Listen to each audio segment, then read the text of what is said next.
오늘 하나님께서 우리에게 주신 말씀은 마태복음 20장 1절에서 16절입니다.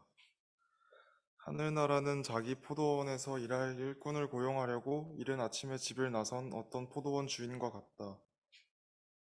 그는 품삯을 하루에 한 데나리온으로 일꾼들과 합의하고 그들을 자기 포도원으로 보냈다. 그리고서 9시쯤에 나가서 보니 사람들이 장터에 빈둥거리며 서 있었다. 그는 그들에게 말하기를 여러분도 포도원에 가서 일을 하시오. 적당한 품삯을 주겠소 하였다. 그래서 그들이 일을 하러 떠났다. 주인이 다시 12시와 오후 3시쯤에 나가서 그렇게 하였다. 오후 5시쯤에 주인이 또 나가보니 아직도 빈둥거리고 있는 사람들이 있어서 그들에게 왜 당신들은 온종일 이렇게 하는 일 없이 빈둥거리고 있소 하고 물었다. 그들이 그에게 대답하기를 아무도 우리에게 일을 시켜주지 않아서 이러고 있습니다 하였다. 그래서 그는 당신들도 포도원에 가서 일을 하시오 하고 말하였다. 저녁이 되니 포도원 주인이 자기 관리인에게 말하기를 일꾼들을 불러 맨 나중에 온 사람들부터 시작하여 맨 먼저 온 사람들에게까지 품삯을 치르시오 하였다. 오후 5시쯤부터 일을 한 일꾼들이 와서 한 데나리온씩을 받았다. 그런데 맨 처음에 와서 일을 한 사람들은 은근히 좀 더 받으려니 하고 생각하였는데 그들도 한 데나리온씩을 받았다. 그들은 받고 나서 주인에게 투덜거리며 말하였다. 마지막에 온 이 사람들은 1시간밖에 일하지 않았는데도 찌는 더위 속에서 온종일 수고한 우리들과 똑같이 대우하였습니다. 그러자 주인이 그들 가운데 한 사람에게 말하기를 이보시오, 나는 당신을 부당하게 대하는 것이 아니오. 당신은 나와 한 데나리온으로 합의하지 않았소? 당신의 품삯이나 받아 가지고 돌아가시오. 당신에게 주는 것과 꼭 같이 이 마지막 사람에게 주는 것이 내 뜻이오. 내 것을 가지고 내 뜻대로 할 수 없다는 말이오. 내가 후하기 때문에 그것이 당신 눈에 거슬리오 하였다.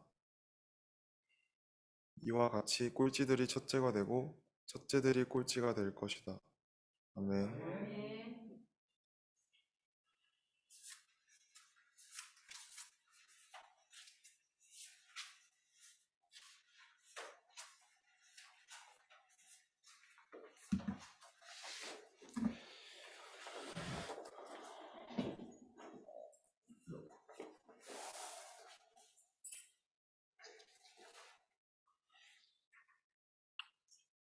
안녕하세요. 네, 2021년 월간 마태복음 마지막 시간입니다. 흔히 하는 말이지만 참 시간이 빠르게 지나갑니다.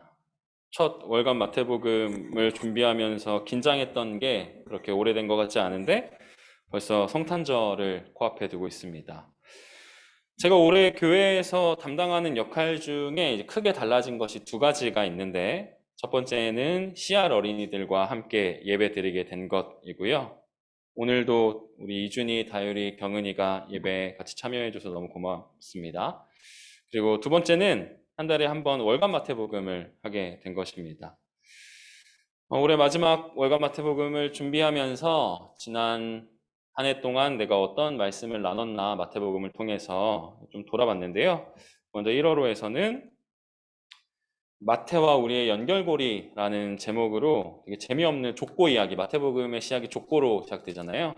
그 족보 이야기를 나눴는데 이런 마태 공동체의 신앙 고백과 가온 공동체의 신앙 고백의 연결고리를 우리가 어디에서 찾을 수 있을까라는 말씀을 우리가 나눴습니다. 그리고 2월호에서는 광야를 지나며 라는 말씀을 나눴는데요. 예수님의 광야 시험을 다뤘어요. 예수님께서 광야에서 3가지 시험을 당하셨죠. 네, 어떤 시험인지 다 아시죠? 장로님만 고개를 끄덕이시네요.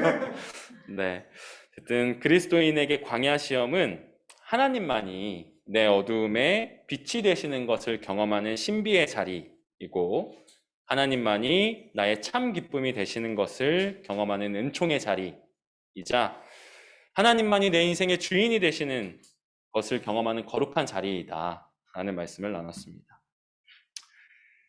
그리고 3월호, 4월호에서는 주의 기도를 나눴습니다.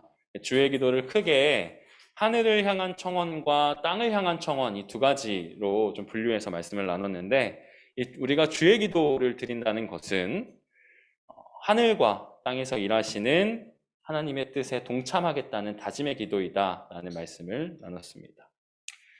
그리고 5월호에서는 새로운 가족 공동체라는 제목으로 말씀을 나눴는데요. 이때는 5월이 가정의 달이잖아요. 그래서 근데 기존의 이런 정상가족 담론이 특히 교회 안에서 많은 이들에게 상처가 되는데, 우리는 이런 좀 기존의 정상가족 담론을 넘어서 하나님의 뜻대로 살자는 지향을 함께 공유하고, 또 그렇게 공유하고 있는 우리들에게 성령님이 임재하실 때 우리가 새로운 가족 공동체로 거듭날 수 있다라는 말씀을 나눴습니다. 그리고 6월호에서는 오병이어로 여는 희망이라는 제목으로 오병이어에 관한 이야기를 우리가 나눴어요. 근데 오병이어의 기적은 하나님께서 먼저 보여주신 그런 신앙 체험이 아니라 우리가 먼저 믿을 때 비롯되는 신앙 체험이고 기적이다라는 말씀을 나눴습니다. 잘 아시는 것처럼 오병이어의 기적은 한 어린아이의 태도와 실천으로부터 시작됐잖아요. 그리고 그 태도와 실천이 우리 공동체 모두를 새로운 신앙 실천과 참된 공동체라는 기적으로, 오늘 사회에서 그런 공동체를 이룬다는 게 기적이다라는 말씀을 우리가 나눴습니다. 그리고 7월호에서는 시기를 분별하는 믿음이라는 제목으로 말씀을 나눴는데요. 우리는 모두 크로노스적 시간 안에서 살아간다. 예수 시대에도 바리새인들도 사두개인들도 예수님도 제자들도 모두 크로노스적 시간 안에서 살아가지만, 그 안에서 카이로스적 시간을 분별하는 것은, 하나님의 때를 분별하는 것은 그 시대의 징조를 구별하는 것에서 시작된다라는 말씀을 나눴습니다. 그런데 그리스도인들이 똑같은 크로노스적 시간 안에서 이 하나님의 카이로스를 분별하는 것은 우리들에게 무거운 과제라기보다는 하나님께서 우리에게 선물로 주신 것을 찾아가는 과정이다라는 말씀을 나눴습니다. 그리고 9월호에서는 다시 산 아래로라는 제목으로 나눴는데요. 이때는 좀 가온에서의 지난 신앙 여정을 좀 성찰하고 다시 산 아래로 내려가서 새로운 10년을 시작하자라는 말씀을 나눴습니다. 그리고 지난달은 질문이 길이 되려면, 사실 이거는 그 유명 베스트셀러 제목을 차용한 건데요. 다 아시죠? 아픔이 길이 되려면.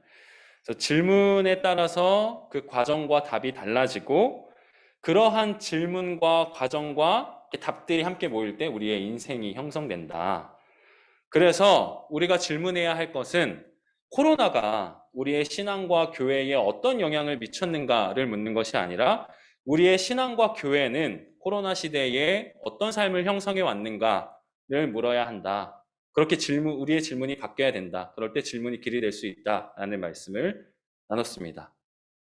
네, 그리고 이제 12월 월간 마태복음 대림절 말씀인데요. 되게 숨가쁘게 말씀드린 것 같은데 사실 한 달에 한 번밖에 안 한 거라 네, 좀 민망하지만 어쨌든 우리는 대림절을 맞아서 대림을 보내는 두 가지 방법에 관하여, 또한 서로의 진심이 연결되는 안전한 수행 공동체에 관한 말씀을 들었습니다. 이런 공동체를 세우기 위해서 이제 목사님이 다음과 같은 질문을 제안해 주셨어요. 나는 무엇을 열정하는가? 그리고 나는 무엇에 좌절하고 아파하는가?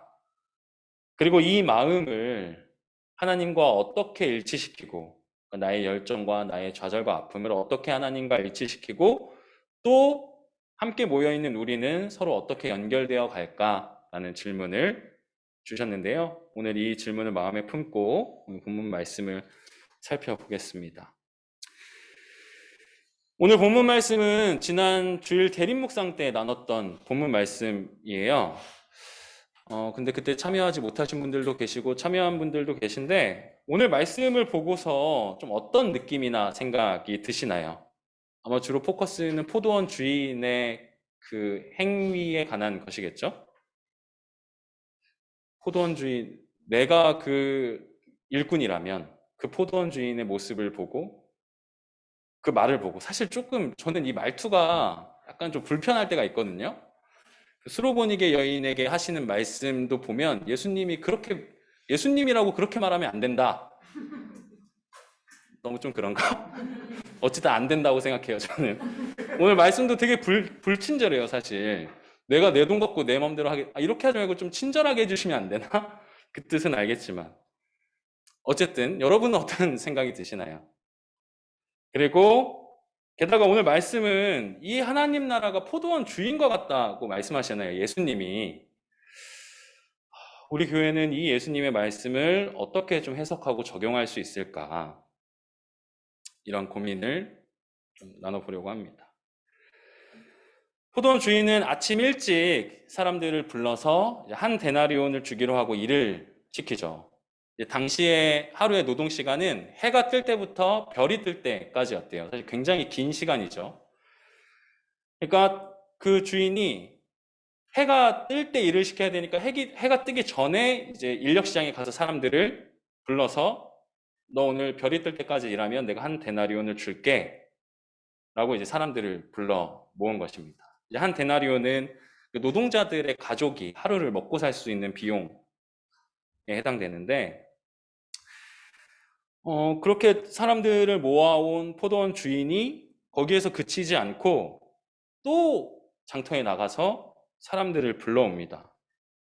굉장히 큰 포도원 농부인가 봐요. 그런데 오늘 말씀 7절에 나와 있는 것처럼 이제 당시에는 일거리가 없어서 일을 하지 못하는 사람들이 많았다고 합니다. 포도원 주인은 이런 사람들에게 이제 일자리를 제공하고 있는 것이죠. 오늘 말씀에 따르면 포도원 주인은 한 번만 더 나간 게 아니라 9시에도 나가고 12시에도 나가고 오후 3시에도 나가고 오후 5시에도 나갔다고 합니다. 총 4번이나 더 사람들을 데려다가 일을 시켰다는 것입니다. 일을 하고 싶어도 할 수 없는 사람들에게 일자리를 제공하는 것, 분명히 좋은 일이고 의로운 일이라고 할 수 있습니다. 그런데 우리가 지금 다 공통된 생각으로 하고 있는 것처럼 문제가 발생하죠. 일을 마치고 포도원 주인이 일꾼들에게 일당을 나눠주는데 다 똑같이 한 데나리온씩 주는 것입니다. 게다가 중요한 건 이 주인이 맨 나중에 온 사람부터 일당을 주면서 앞서 왔던 일꾼들도 그것을 보게 했다는 것입니다. 저는 여기에 분명한 의도가 있다고 생각해요. 그러니까 자기가 이렇게 마음씨가 좋은 사람이어서 좀 일꾼들을 좀 긍휼히 여기는 마음에 일한 시간에 관계없이 다 한 데나리온씩 주고 싶으면 좀 먼저 온 사람들을 배려해서 그 사람들 먼저 돈 주고 오늘 수고했어요 하고 먼저 보낸 다음에 주면 되는데 그게 아니라 늦게 온 사람들부터 돈을 주는 거예요. 근데 똑같이 저라도 일찍 왔으면 새벽 6시부터 일을 했으면 그래도 좀 더 챙겨주겠지? 라는 마음을 가질 것 같아요.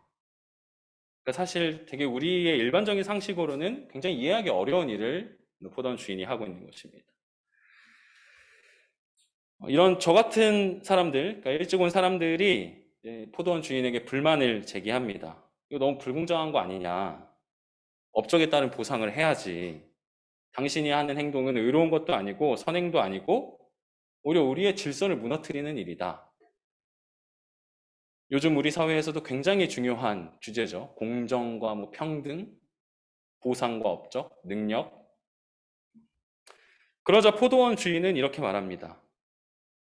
그대에게 주는 것과 꼭 같이 이 마지막 사람에게 주는 것이 내 뜻이다. 오늘 말씀에서는 바로 여기에 하나님의 뜻이 있다고 말합니다. 예수께서도 처음 이 말씀을 가르치시면서 하나님 나라는 이 포도원 주인과 같다고 말씀하셨습니다. 그 주인의 뜻에 하나님의 뜻이 담겨 있다는 말입니다. 어때서 포도원 주인의 뜻이 하나님 나라의 정의의 뜻을 담고 있을까요? 이걸 좀 깊이 묵상하기 전에 우리가 먼저 기억해야 할 건 성경의 대부분의 말씀들이 우리가 이미 갖고 있는 당연한 생각이나 상식으로는 이해하기 어렵고 받아들이기 어려운 것 같아요. 여러분들 성경 말씀 보면 이게 너무 내 생각과 똑같아. 우리 사회의 상식과 맞아. 라는 생각이 드시나요? 거의 없죠, 그런 말씀들. 오늘 말씀도 우리가 먼저 일하러 온 일꾼의 입장에서 내가 갖고 있는 기존의 생각이나 입장을 당연한 것으로 고수한다면 그것은 하나님의 말씀을 대하는 태도는 아닐 것입니다. 제가 오늘 말씀에서 주목한 것은 하나님은 새로운 가치와 새로운 공간을 여시는 분이라는 것입니다. 그런데 하나님은 이러한 새로운 가치나 공간을 우리와 전혀 상관없는 곳에서 혹은 피안의 세계에서 여시는 것이 아니라 우리가 살아가는 아주 지극히 일상적인 공간에서 열어가시는 분입니다. 사실 포도원은 우리가 살아가는 굉장히 일상적인 공간이죠. 우리는 그곳에서 경쟁하고 노동하고 돈을 벌고 고용당하고 일당을 받고 월급을 받아서 가족과 함께 먹고 살아갑니다. 포도원 주인과 같은 이런 하나님이 오시기 전에 우리의 일상은 경쟁이 너무나도 당연하고 고용인과 피고용인의 상하 구분이 너무나도 분명하고 성과와 업적에 따른 보상이 굉장히 당연하게 여겨졌던 곳입니다. 그렇기 때문에 그러한 포도원과 그런 일상에 익숙했던 일꾼들 그리고 우리들은 포도원 주인의 행동이 굉장히 이상하게 느껴지지만 다시 한번 천천히 생각해 보면 포도원과 우리의 일상은 그렇게 당연한 이치로 운영되는 것은 아닙니다. 다른 말로 표현하면 우리가 살아가는 일상 속에서의 경쟁과 고용과 노동과 업적과 보상은 그렇게 공평하지도 않고 상식적이지도 않을 수 있다는 말입니다. 그런데 우리가 그 세상 속에서 편입되어 살다 보니까 좀 그것을 당연하게 여기게 되고 어쩔 수 없이 그것을 받아들이며 살아가게 되는 거지. 우리는 결국 그렇게 공평한 삶을 살고 있나? 정말 정의로운 삶을 살고 있나? 내가 생각하는 상식이 정말 상식에 합당한가? 그것을 묻지도 못한 채 그것을 당연하게 여기며 왜 나한테도 똑같이 한 데나리온을 주는 거야? 내가 일을 더 많이 했는데 라며 포도원 주인에게 따지는 삶을 살아가고 있습니다.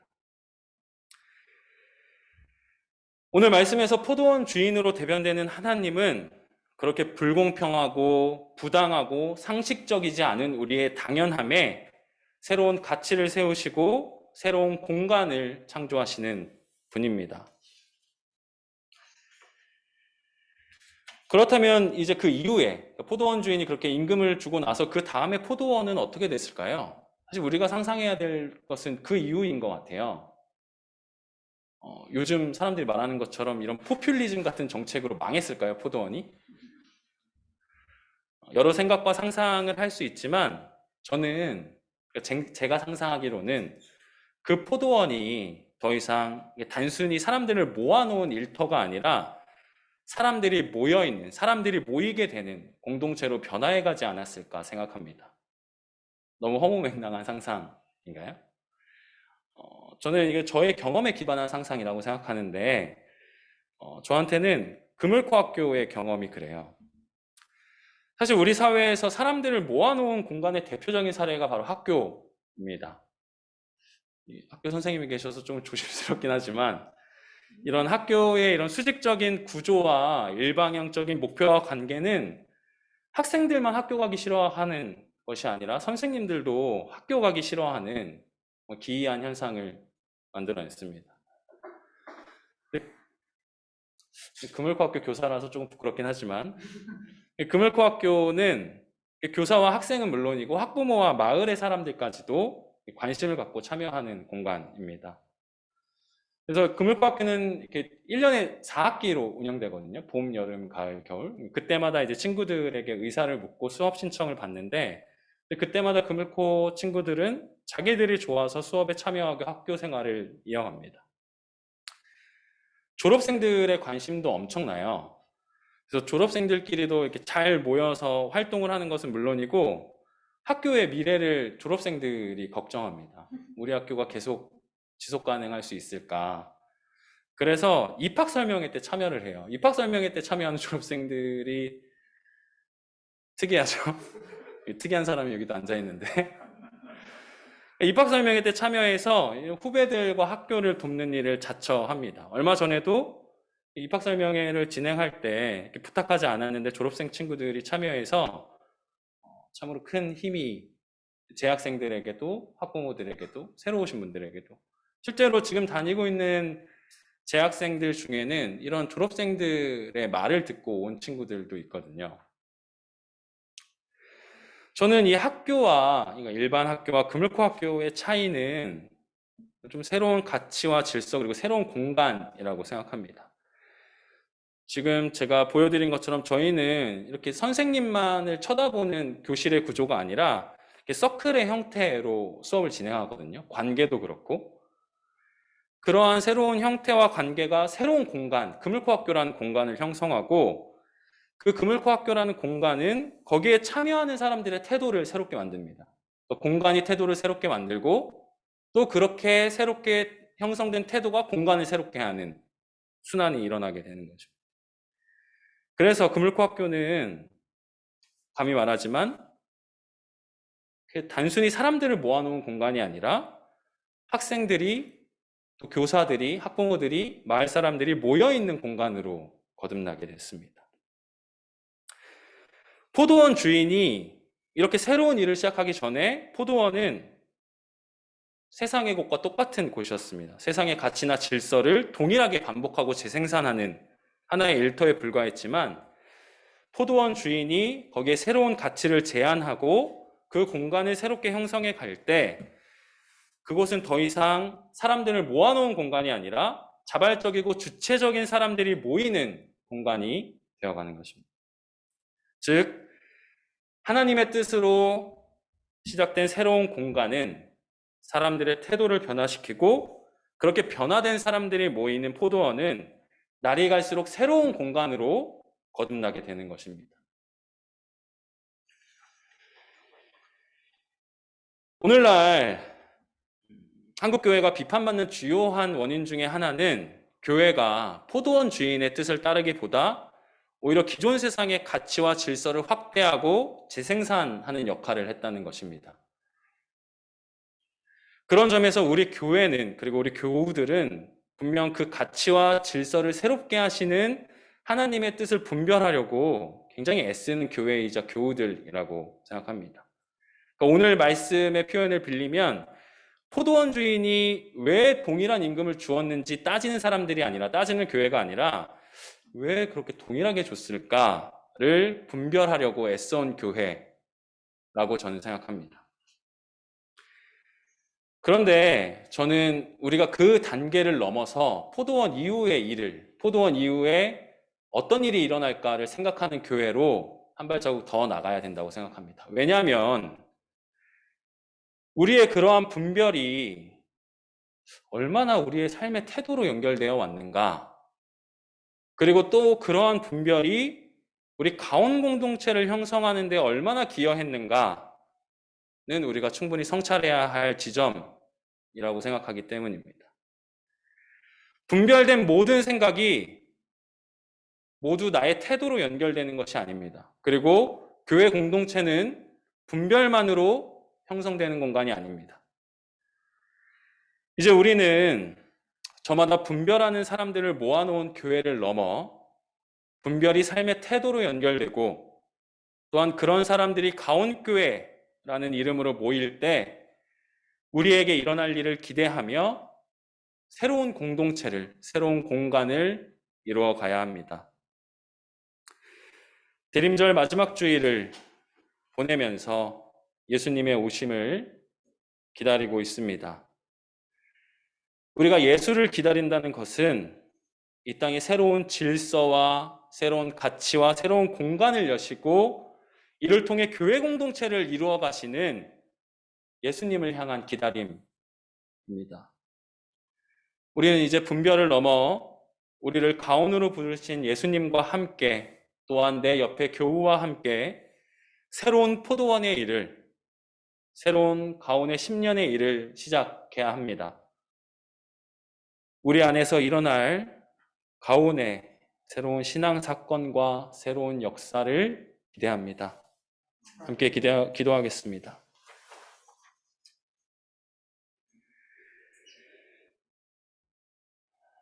새로운 가치와 질서와 공간으로 우리를 초대하시는 주님, 우리를 당신의 포도원으로 불러주시니 감사합니다. 이제 우리가 그 부르심에 응답하여 그 포도원과 더불어 나의 삶과 우리의 교회를 새롭게 갖고 나가기를 소망합니다. 우리 자신에게 더욱 큰 용기와 서로를 향한 더욱 큰 자비의 마음을 허락하여 주셔서 우리가 가온교회를 통해 우리가 바라는 신앙인의 삶과 공동체를 만들어가는 과정을 경험하게 하소서. 예수님의 이름으로 기도합니다.